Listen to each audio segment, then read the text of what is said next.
O desejado de todas as nações, capítulo 24. Não é este filho do carpinteiro? Este capítulo é baseado em Lucas, capítulo 4, dos versos 16 a 30. Por sobre os luminosos dias do ministério de Cristo na Galileia, paira uma sombra.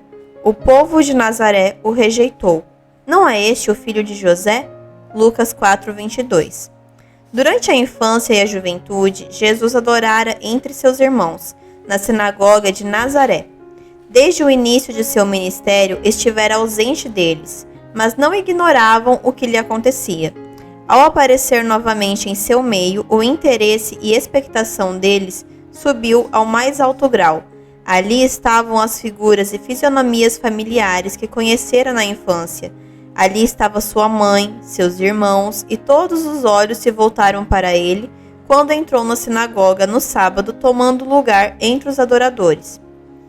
No culto regular diário, o ancião lia dos profetas e exortava o povo a esperar ainda por aquele que havia de vir, o qual introduziria um glorioso reino e baniria toda a opressão.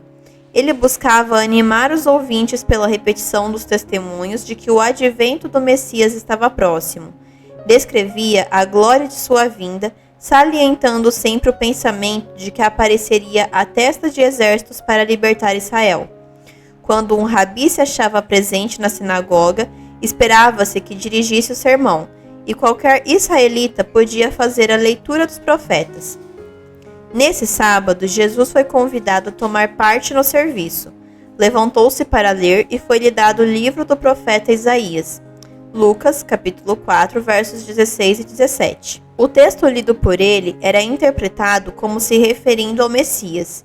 O Espírito do Senhor é sobre mim, pois que me ungiu para evangelizar os pobres, enviou-me a curar os quebrantados de coração, a apregoar liberdade aos cativos, a dar vista aos cegos, a pôr em liberdade os oprimidos, a anunciar o ano aceitável do Senhor. E cerrando o livro e tornando-o a dar um ministro, assentou-se, e os olhos de todos na sinagoga estavam fitos nele. E todos lhe davam testemunho, e se maravilharam das palavras de graça que saíam da sua boca. Lucas capítulo 4, dos versos 18 ao 20 e 22. Jesus se postou diante do povo como o vivo expositor das profecias concernentes a si próprio. Explicando as palavras que lera, falou do Messias, como de um libertador dos oprimidos e dos cativos, médico dos aflitos, restaurador de vista aos cegos e revelador da luz da verdade ao mundo. Sua maneira impressiva e a maravilhosa significação de suas palavras arrebataram os ouvintes com um poder nunca antes por eles experimentado. A corrente de influência divina derribou todas as barreiras. Viram, qual Moisés, o invisível. Sendo seu coração movido pelo Espírito Santo, respondiam com fervorosos améns e louvores ao Senhor. Mas quando Jesus anunciou: "Hoje se cumpriu esta escritura em vossos ouvidos", Lucas 4, 21, foram de repente levados a pensar em si mesmos e nas declarações daquele que lhes dirigia a palavra. Eles, israelitas, filhos de Abraão, haviam sido representados como em servidão. Tinha-se-lhes dirigido como presos a serem libertos do poder do mal, como em trevas e necessitados da luz da verdade. Seu orgulho ficou ofendido. Despertaram-se-lhe os temores. As palavras de Jesus indicavam que sua obra por eles havia de ser de todo diversa do que desejavam. Seus atos deviam ser intimamente examinados. Não obstante sua exatidão nas cerimônias exteriores, recuaram da inspeção daqueles puros penetrantes olhos. "Quem é esse Jesus?" indagaram. Aquele que reclamara para si a glória do Messias era o filho de um carpinteiro e trabalhava no ofício com José, seu pai. Tinham-no visto labutando acima e abaixo das colinas. Conheciam-no os irmãos e as irmãs, bem como sua vida e labores. Haviam-lhe acompanhado o desenvolvimento da infância à mocidade, e desta a varonilidade. Conquanto sua vida houvesse sido sem mancha, não queriam crer que fosse o prometido. Que contraste entre seu ensino a respeito do novo reino e o que tinham ouvido dos anciãos. Jesus nada dissera quanto a libertá-los dos romanos. Tinham ouvido falar de seus milagres e esperaram que seu poder fosse exercido para proveito deles. Não tinham visto, porém, nenhum indício nesse sentido. Ao abrirem a porta à dúvida, o coração endureceu-lhes, tanto mais quanto se havia por momento abrandado. Satanás decidira que os olhos cegos não se abririam naquele dia, nem nas almas cativas seriam postas em liberdade.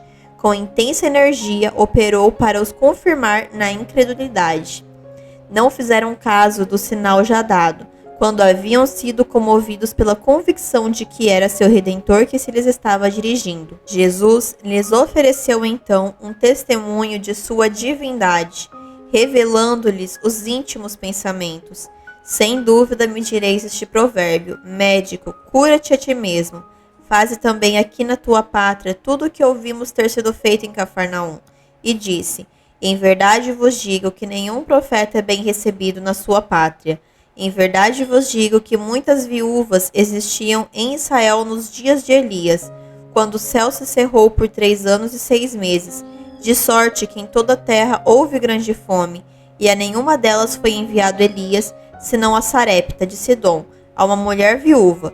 E muitos leprosos havia em Israel no tempo do profeta Eliseu, e nenhum deles foi purificado, senão Naamã, o Sírio. Lucas capítulo 4, dos versos 23 a 27. Por essa referência à vida dos profetas, Jesus foi ao encontro das dúvidas de seus ouvintes.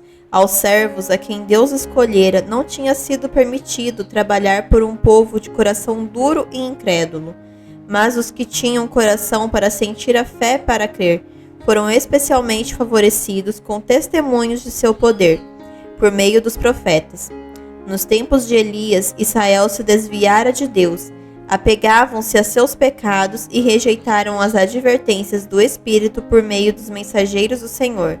Assim se separaram dos condutos por onde eles podiam ouvir as bênçãos divinas. O Senhor passou por alto os lares de Israel, procurando refúgio para seu servo numa terra pagã, junto a uma mulher que não pertencia ao povo escolhido.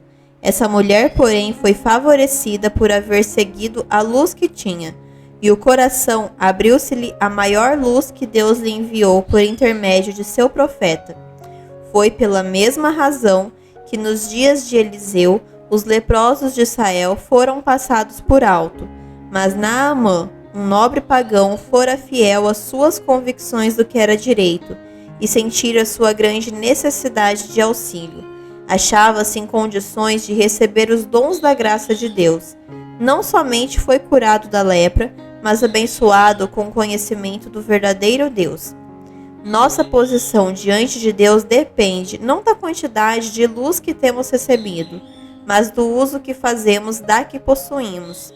Assim, mesmo o pagão que prefere o direito na proporção em que lhe é possível distingui-lo, acha-se em condições mais favoráveis do que os que têm grande luz e professam servir a Deus, mas desatendem a essa luz e, por sua vida diária, contradizem sua profissão de fé. As palavras de Jesus a seus ouvintes na sinagoga foram um golpe na raiz de sua justiça própria, pressionando-os com a atroz verdade de que se haviam separado de Deus e perdido o direito de ser seu povo. Cada palavra cortava como faca.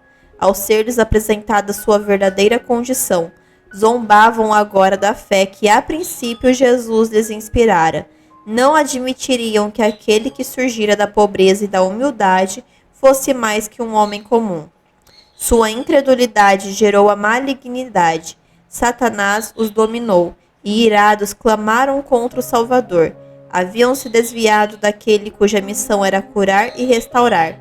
Manifestaram então os atributos do destruidor. Quando Jesus se referiu às bênçãos dadas aos gentios, o feroz orgulho nacional de seus ouvintes despertou, e suas palavras foram sufocadas num tumulto de vozes.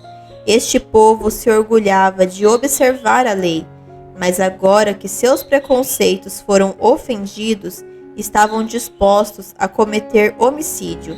A assembleia levantou-se, e lançando mãos de Jesus, expulsaram-no da sinagoga e da cidade.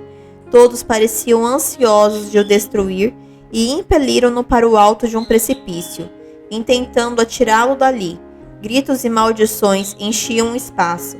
Alguns lhe atiravam pedras quando de súbito desapareceu do meio deles. Os mensageiros celestes que haviam estado a seu lado na sinagoga permaneciam com ele no meio daquela turba enfurecida. Rodearam-no, isolando-no dos inimigos, e levaram-no a um lugar seguro. Assim protegeram os anjos a Ló, conduzindo-o a salvo para fora de Sodoma. Assim defenderam a Eliseu na pequena cidade da montanha, quando os montes que o circundavam estavam cheios de cavalos e carros do rei da Síria e do seu grande exército. Eliseu viu as encostas mais próximas cobertas dos exércitos de Deus, cavalos e carros de fogo em torno do servo do Senhor. Assim, em todas as épocas, os anjos têm estado perto dos fiéis seguidores de Cristo.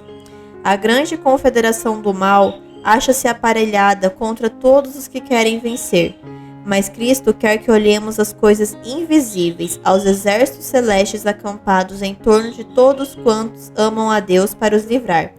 De que perigos visíveis e invisíveis temos sido protegidos mediante a intervenção de anjos? Jamais saberemos até que a luz da eternidade, as providências de Deus, nos sejam reveladas.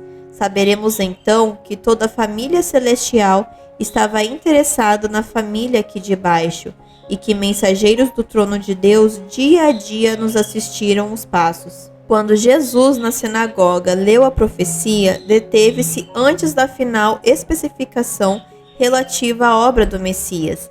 Havendo lido as palavras, a apregoar o ano aceitável do Senhor, omitiu a frase, e o dia da vingança do nosso Deus, Isaías 61:2. Isto era tão exato como o princípio da profecia, e por seu silêncio Jesus não negou a verdade, mas essa última expressão era aquela em que seus ouvintes gostavam de pensar, e desejavam ver cumprida. Clamavam juízos contra os pagãos, não discernindo que sua própria culpa era ainda maior que a deles. Achavam-se eles próprios em profunda necessidade daquela misericórdia que recusavam aos gentios. Aquele dia na sinagoga em que Jesus se ergueu entre eles, era sua oportunidade de aceitar o chamado do céu. Aquele que tem prazer na benignidade, Miqueias 7:18, de bom grado os teria salvo da ruína que seus pecados estavam a convidar. Não sem mais um chamado ao arrependimento podia ele abandoná-los. Para o fim de seu ministério na Galiléia, tornou a visitar a terra de sua meninice. Depois de haver sido aí rejeitado, a fama de suas pregações e milagres encheram a terra. Ninguém podia agora negar que possuía poder sobre-humano. O povo de Nazaré sabia que ele andava fazendo bem e curando a todos os oprimidos de Satanás. Havia em torno deles aldeias inteiras em que não se ouvia um gemido de enfermo em casa alguma, pois ele passara entre eles e lhes curara todas as enfermidades. A benignidade revelada em todo o ato de sua vida dava testemunho de sua divina unção. Ao ouvirem-lhe novamente a palavra, os nazarenos foram movidos pelo Divino Espírito. Mas mesmo então não queriam admitir que esse homem, que fora criado entre eles, fosse diverso ou maior que eles próprios. Ainda eram inflamados pela amarga recordação de que, ao mesmo tempo que afirmava ser ele próprio prometido, lhes havia na verdade recusado um lugar em Israel, pois lhes mostrara serem menos dignos do favor de Deus do que um homem e uma mulher pagãos. Daí, embora indagassem de onde veio a esta sabedoria e estas maravilhas, não o queriam receber como o Cristo de Deus. Devido à incredulidade deles, o Salvador não pôde operar muitos milagres. Apenas uns poucos corações se abriram à sua bênção e relutantemente partiu para nunca mais voltar. A incredulidade, uma vez acariciada, continuou a dominar os homens de Nazaré. Assim imperou ela no sinédrio e na nação. Para os sacerdotes e o povo, a primeira rejeição da demonstração do poder do Espírito Santo foi o começo do fim. Para mostrar que sua primeira resistência era justa, continuaram sempre, posteriormente, a contestar as palavras de Cristo. Sua rejeição do Espírito atingiu o auge na cruz do Calvário, na destruição de sua cidade, na dispersão do povo aos quatro ventos. Como Cristo anelava abrir a Israel os preciosos tesouros da verdade, mas tal era sua cegueira espiritual que se tornava impossível revelar-lhes as verdades concernentes ao seu reino. Apegavam-se a seu credo e às suas cerimônias inúteis, quando a verdade do céu aguardava ser por eles aceita. Gastavam dinheiro em palha e cascas, quando tinham ao seu alcance o pão da vida. Por que não iam à palavra de Deus e indagavam diligentemente a ver se estavam em erro? As escrituras do Antigo Testamento declaravam positivamente cada detalhe do ministério de Cristo e, repetidamente, ele citava os profetas e declarava: hoje se cumpriu esta escritura em vossos ouvidos. Houvessem eles procurado sinceramente as escrituras, provando suas teorias pela palavra de Deus, e Jesus não teria precisado chorar por sua impenitência. Não teria necessitado declarar: eis que a vossa casa se vos deixará deserta. Lucas 13:35. Deveriam estar familiarizados com as provas de sua messianidade, e a calamidade que lançou em ruínas sua orgulhosa cidade poderia ter sido desviada. Mas o espírito dos judeus se estreitara por seu irrazoável fanatismo. As lições de Cristo revelavam-lhes as deficiências de caráter e requeriam arrependimento. Se eles lhe aceitassem os ensinos, teriam de mudar de hábitos e suas acariciadas esperanças deviam ser abandonadas. Para serem honrados pelo céu, deviam sacrificar a honra dos homens. Se obedecessem às palavras desse novo rabi, tinham ir de encontro às opiniões dos pensadores e mestres da época. A verdade era impopular nos dias de Cristo, é impopular em nossos dias.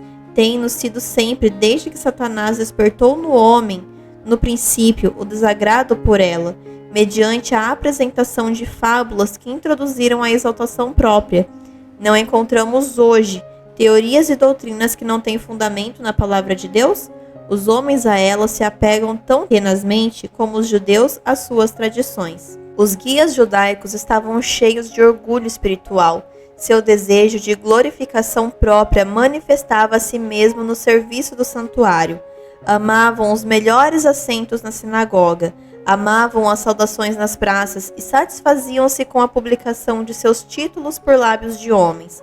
À medida que declinava a verdadeira piedade, tornavam-se mais zelosos de suas tradições e cerimônias. Em vista de terem o entendimento obscurecido pelo preconceito egoísta, não podiam harmonizar o poder das convincentes palavras de Cristo com a humildade de sua vida. Não apreciavam o fato de que a verdadeira grandeza dispensa a ostentação. A pobreza desse homem parecia inteiramente em desacordo com sua afirmação de ser o Messias. Cogitavam: se ele é o que pretende, por que é tão modesto? Se estava satisfeito de não ter a força das armas, que seria da nação deles? Como poderiam o poder e a glória tão longamente antecipados trazer as nações em submissão à cidade dos judeus? Não haviam os sacerdotes ensinado que Israel devia exercer domínio sobre a terra? E seria possível que os grandes mestres religiosos laborassem em erro? Mas não foi apenas a ausência de glória exterior na vida de Jesus que levou os judeus a rejeitá-lo. Ele era a personificação da pureza, e eles eram impuros. Ele vivia entre os homens como exemplo de imaculada integridade. Sua vida irrepreensível projetava luz sobre o coração deles. Sua sinceridade lhes revelava a insinceridade. Ela manifestava o vazio de sua pretensa piedade e mostrava-lhes a iniquidade em seu odioso caráter. Essa luz era mal recebida. Se Cristo houvesse chamado a atenção para os fariseus e lhes exaltasse o saber e a piedade, tê-lo-iam saudado com alegria. Mas quando lhes falou do reino do céu como uma dispensação de misericórdia a toda a humanidade, estava a apresentar um aspecto da religião que eles não suportavam. Seu próprio exemplo e ensino nunca haviam sido de molde a tornar desejável o serviço de Deus. Ao verem Jesus dando atenção àqueles mesmos que odiavam e repeliam, isso lhes incitava as piores paixões no coração orgulhoso. Não obstante sua vanglória de que, sob o leão da tribo de Judá, Apocalipse 5:5, Israel seria exaltado à preeminência sobre todas as nações, teriam podido sofrer a decepção de suas ambiciosas esperanças, de preferência a suportar a reprovação de Cristo a seus pecados, e a repreensão que sentiam mesmo pela presença de sua pureza.